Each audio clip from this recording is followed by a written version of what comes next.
Hello friends, welcome to ಭಾರತೀಯ ಸೊಬಿ. ಸ್ನೇಹಿತರೆ, ನೀವು ಅಡುಗೆಗೆ ಬಳಸಿದ ಪಂಪ್ಕಿನ್ನಿಂದ ಬೀಜಗಳನ್ನು ತೆಗೆದಿರ್ತೀರಿ. ಅನಂತರ ಅದರ ಸಿಪ್ಪೆಯನ್ನು ಹೇಗಪ್ಪ ತೆಗೆಯೋದು ಅಂತ ಬಿಸಾಕ್ತೀರಿ ಅಲ್ವಾ. ಆದರೆ ಪಂಪ್ಕಿನ್ ಸೀಡ್ಸನ್ನು ಸಿಪ್ಪೆ ಸಹಿತವೂ ಕೂಡ ತಿಂದರೆ ಸೇಫ್ ಅಂತ ಹಲವರಿಗೆ ಗೊತ್ತಿಲ್ಲ. ಇದು ಗ್ರೀನ್ ಕಲರ್ ಸೀಡ್ಸ್ಗಿಂತ ಡಬಲ್ ಬೆನಿಫಿಟ್ಸನ್ನು ಕೊಡುತ್ತೆ. ಸ್ನೇಹಿತರೆ, ನೀವು ಆಗಾಗ ರೋಗ ನಿರೋಧಕ ಶಕ್ತಿಯನ್ನು ಹೆಚ್ಚಿಸುವ ಇಡೀ ಪಂಪ್ಕಿನ್ನನ್ನೇ ಅಡುಗೆಗೆ ತರುವುದು ತುಂಬಾ ಒಳ್ಳೆಯದು. ನೋಡಿ, ಪಂಪ್ಕಿನ್ನ ಎಲ್ಲ ಪಾರ್ಟ್ಸ್ಗಳನ್ನು ನಾವು ಉಪಯೋಗಿಸ್ಕೊಳ್ಬಹುದು.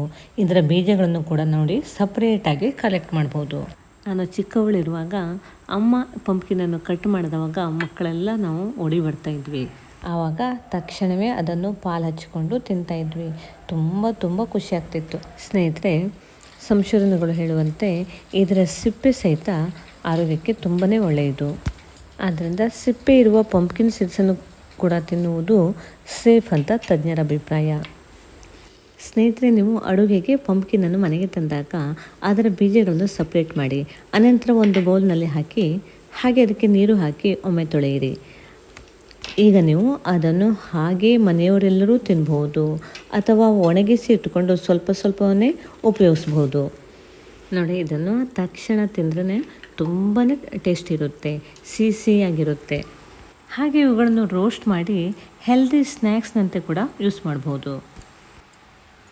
ಹಾರ್ಟ್ನ ಹೆಲ್ತ್ಗೆ ತುಂಬಾ ಉಪಯೋಗವಾದ ಈ ಪಂಪ್ಕಿನ್ನು ಹಾಗೆ ಅದರ ಸೀಡ್ಸನ್ನು ಸ್ನೇಹಿತರೆ ಮರೆಯದೆ ಉಪಯೋಗಿಸಿ. ಪಂಪ್ಕಿನ್ನನ್ನು ನಾವು ರೆಗ್ಯುಲರಾಗಿ ಮನೆಗೆ ಉಪಯೋಗಿಸ್ತಾ ಇದ್ದರೆ ಮಾರ್ಕೆಟಿಂದ ಈ ಗ್ರೀನ್ ಕಲರ್ ಅಂದರೆ ದುಬಾರಿಯಾಗಿರುವ ಹಾಳಾಗದಂತೆ ಪ್ರಿಸರ್ವೇಟಿವ್ಸ್ ಆ್ಯಡ್ ಮಾಡಿರುವ ವಿದೌಟ್ ಸೆಲ್ಸ್ ಸೀಡ್ಸನ್ನು ತರುವ ಅಗತ್ಯನೇ ಇರುವುದಿಲ್ಲ. ನೀವು ಪಂಪ್ಕಿನ್ ಸೀಡ್ಸಿಗೆ ಕೊಡುವ ಹಣದಲ್ಲಿ ನಾವು ಇಡೀ ಪಂಪ್ಕಿನ್ನನ್ನೇ ವಿತ್ ಸೀಡ್ಸ್ ತರಬಹುದು. ಈ ಪಂಪ್ಕಿನ್ ತರಕಾರಿ ಕೂಡ ಅದರ ಸೀಡ್ಸ್ನಂತೆ ಹಲವಾರು ಅನಾರೋಗ್ಯ ಸಮಸ್ಯೆಗೆ ರಾಮಬಾಣ. ಇದರಲ್ಲಿ ಕಬ್ಬಿಣಾಂಶ ಹೇರಳವಾಗಿದ್ದು ರಕ್ತಹೀನತೆಯನ್ನು ನಿವಾರಿಸುತ್ತದೆ. ಕುಂಠಿತ ಶಕ್ತಿಯ ಮಟ್ಟ, ತಲೆ ತಿರುಗುವಿಕೆ, ಹಳದಿ ಚರ್ಮ ಮತ್ತು ಉಗುರುಗಳ ಸಮಸ್ಯೆಯನ್ನು ಈ ಕುಂಬಳಕಾಯಿ ನಿವಾರಿಸುತ್ತದೆ. ಆದ್ದರಿಂದ ಸ್ನೇಹಿತರೆ, ಮಾರ್ಕೆಟ್ನ ಪಂಪ್ಕಿನ್ ಸೀಡ್ಸ್ಗಿಂತ ಮನೆಯಲ್ಲೇ ಪಂಪ್ಕಿನ್ನನ್ನು ಉಪಯೋಗಿಸಿ ಅದರ ಸೀಡ್ಸನ್ನು ಬೇಸಾಡದೆ ಸಿಪ್ಪೆ ಸಹಿತನೇ ತಿನ್ನಿ.